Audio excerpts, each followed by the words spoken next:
Sa 5 ka tuig nga pagserbisyo ni Presidente Rodrigo Duterte, kumusta na kaha ang flagship program niini kalabot sa anti-illegal drugs ug ang anti-criminality campaign? Pasado ba kaha sa katawhan? Atong sayron sa special report ni Rial Soroche.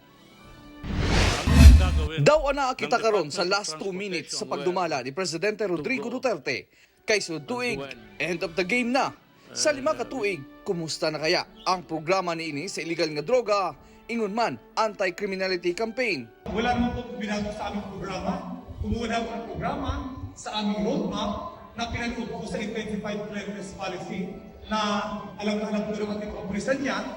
Ito po based on the broken windows policy, which basically states that small problems must be addressed immediately to prevent these problems from getting worse.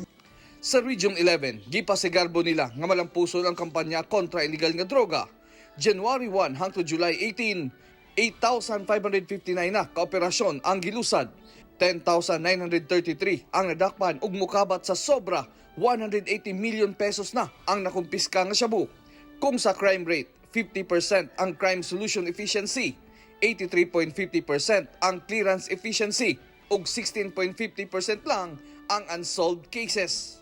Sa reyon, ulahing mga dagkong kaso na itabo mo ang pagpatay kang Kapitan Tata Lyubit ug abogado ug bana nini nga sniper ang mitira.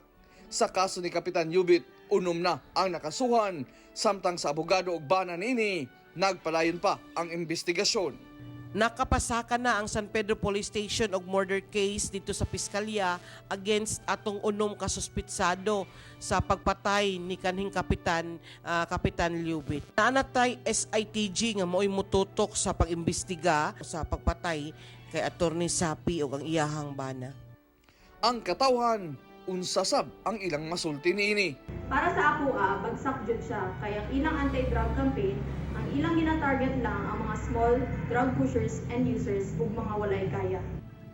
Unta mahuman na ito ang problema sa illegal nga droga samtang siya pa nga to ang presidente. Kung ako ang pangutanon, pasado ang Pangulo alang siyang katapusang tuig isip leader sa atong nasod kung hisgutan na to ang peace and order nga aspeto. Sa ikalimang tuig sa presidente sa pagdumala sa kahusay ug kalinaw sa nasod, anaa kini sa katawan kung nabati bagayod nila ang kausaban.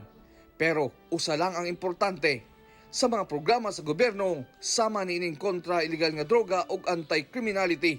Magmalampuson lang kini, pinaagi sa pagtinabangay sa katawan ug gobyerno aron makabot ang tumong. It's all about the programs or the existing campaigns natin against illegal drugs, against criminality, and particularly against insurgency.